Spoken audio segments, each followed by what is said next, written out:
es que de ninguna manera esto tiene que afectar a lo que es la inclusión, ¿no? Verdadera. Exacto.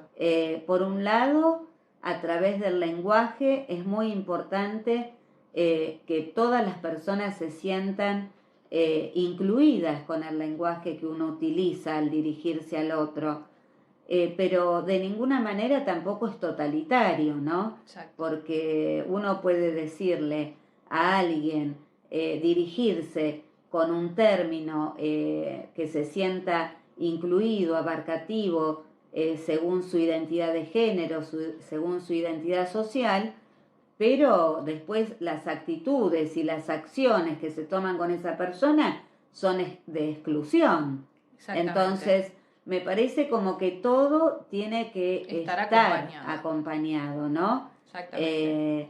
Entonces, si damos la bienvenida con la inclusión, bueno, podemos dar la bienvenida con una palabra que también haga sentirse al otro parte, ¿no? Claro. De un grupo, de una institución, pero de ninguna manera es totalitario, ¿no? Por eso yo remarcaba al principio el tema de entender la conceptualización del lenguaje, porque Claro. el lenguaje no es solamente la palabra. La palabra el lenguaje tiene que ver con los signos, con la manera en que uno se expresa, en la manera que utiliza ciertos términos, y no es necesario tal vez a veces usar estos términos que clasifican en realidad a las personas, lo etiquetan en decir este es él, este es ella, sino utilizar otras palabras. Hay un montón de palabras que podemos utilizar. Y como vos decís, siempre mediante las acciones, mediante las interacciones que se hacen dentro del aula, integrar a todos y a todas, Claro. de una manera que se sientan. Sí. Así. Y Victoria, ¿vos qué te parece? A mí me parece que si yo nombro el femenino y el masculino, digo todos y todas, yo estoy abarcando a todas las personas. ¿A vos te parece eso correcto? ¿Cómo lo ves vos desde tu juventud, desde tu experiencia con otros jóvenes? Sí, realmente creo que justamente ese tipo de pregunta es bastante polémico. Ajá. Porque a mí me gusta dirigirme diciendo todos y todas, por una cuestión como vos decís, yo siento que estoy abarcando a todas las personas, sí, sin distinción de género, ni de sexo, ni nada. Claro. Yo me dirijo a todas las personas. Sí. Pero es real que hay personas que no se sienten identificadas de esa manera, ni con un todos ni con un todas. Entonces, claro, por eso es el surgimiento de esto del lenguaje inclusivo para aquellas personas que no se sienten identificadas de esa manera. Claro, que es, por ejemplo, que eso, bueno, entraríamos en otro tema, ¿no? En hablar de identidad de género, pero, por ejemplo, las personas no binarias. Exactamente. Entonces, bueno, como entraríamos ya en otro tema, que lo vamos a tratar en otro momento con una especialista en ESI, ¿no? En educación sexual integral, en secundario, que es un tema muy delicado y tenemos que poder conversarlo con todo lo que necesita esa terminología, pero es muy importante que lo tengamos en cuenta, ¿no? Por más que digamos todos y todas, que puede haber personas que no se sientan incluidas en esa bienvenida, en ese saludo, ¿no? Exactamente. Pero está bueno visibilizarlo. Claro. Yo tengo en cuenta, y sé que muchas personas tienen en cuenta a esas personas cuando uno se dirige con un todos y todas.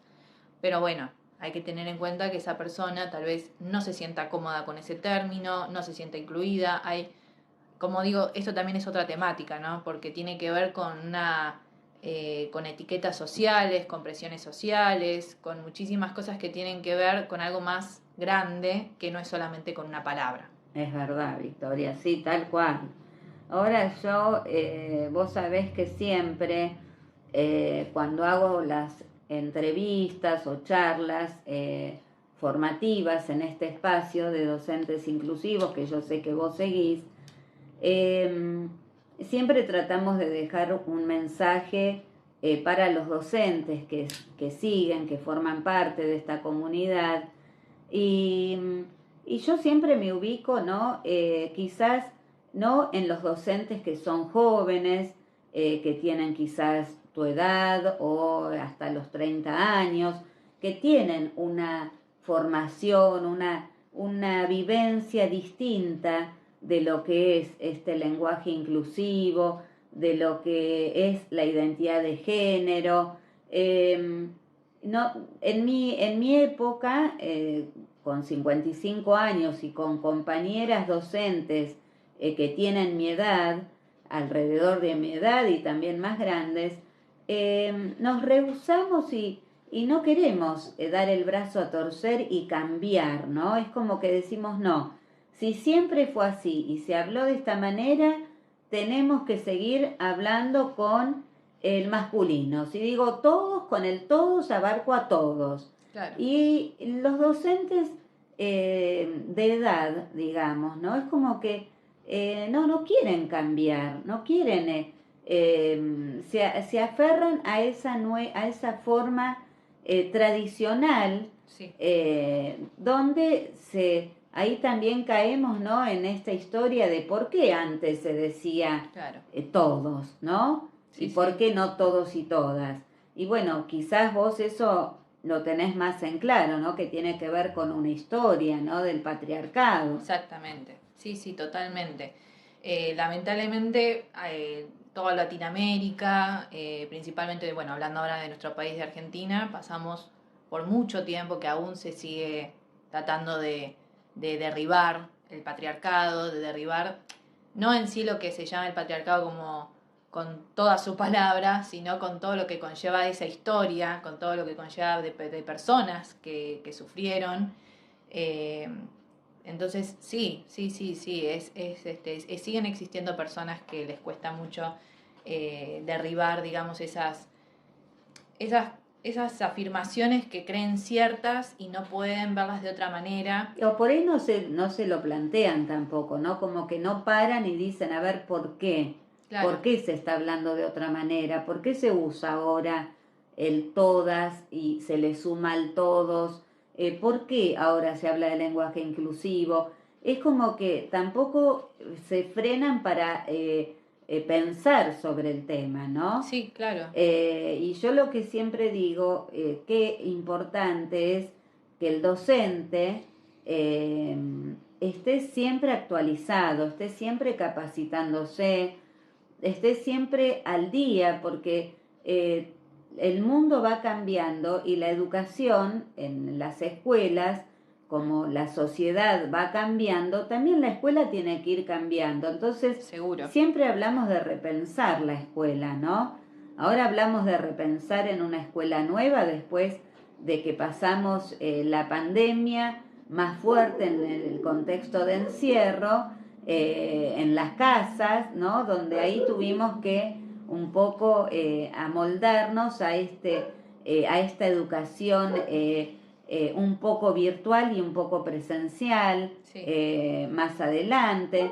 Entonces, bueno, creo que todo eso el docente, como tuvo que actualizarse a la fuerza, porque fue por fuerza mayor, bueno, esto del lenguaje también quizás tenga que empezar a trabajarlo, a repensarlo. Sí, ¿no? yo creo que de todas formas el docente que está trabajando actualmente se le van a presentar situaciones que lo van a tener que hacer repensar, me parece, porque las generaciones vienen con una mentalidad muchísimo más abierta, con un pensamiento que yo creo que nada que ver a otras generaciones, sino que tienen una mirada mucho más integral, mucho más inclusiva, mucho más abierta en cuanto a mirarse al uno con el otro. Si bien existen distinciones y muchísimas cosas que tienen que ver con violencia, yo trato de hablar desde el lado de que el docente siempre tiene que estar actualizado, tiene que estar abierto a las posibilidades de que todo el tiempo el mundo está cambiando, como nos atravesó una pandemia, también nos pueden atravesar muchísimas cosas sociales y económicas y políticas, que realmente el docente tiene que estar preparado, tiene que estar simplemente abierto a poder conocer y escuchar al alumno, porque en realidad también estas cosas las traen el alumnado.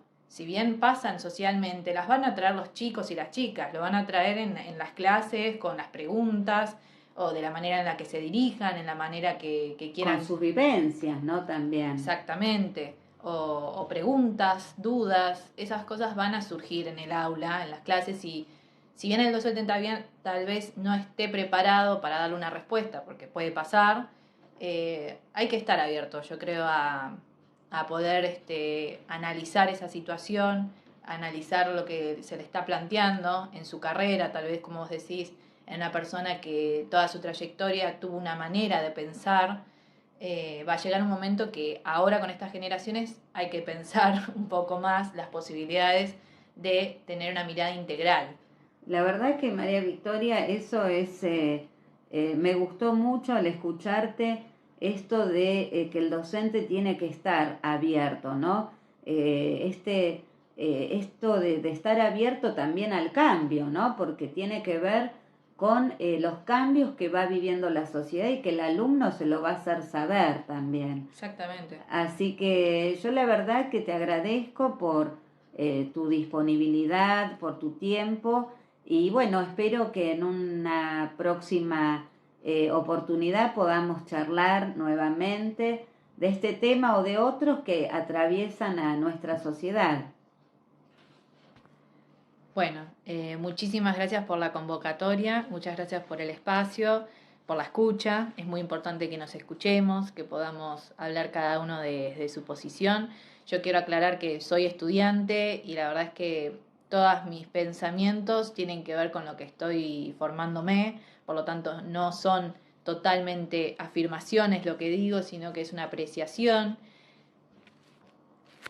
Y por último me gustaría decir que sí, que realmente también tratemos todos, no solamente los docentes, sino que todos como individuos o partes de un grupo, podamos repensar la inclusión y el lenguaje, no solamente desde el lenguaje, digamos, escrito y oral, sino también desde la manera en que nos dirigimos a los demás y de qué manera incluimos, integramos a todos y a todas. Con las acciones, ¿no? Con las acciones, exactamente. Yo creo que eso es mucho más importante a veces que cambiar una letra. Que cambiar una letra, y creo que eso abarca mucho más que cambiar solamente Sí. una letra. Me parece que es mucho más grande que eso. Muchas gracias.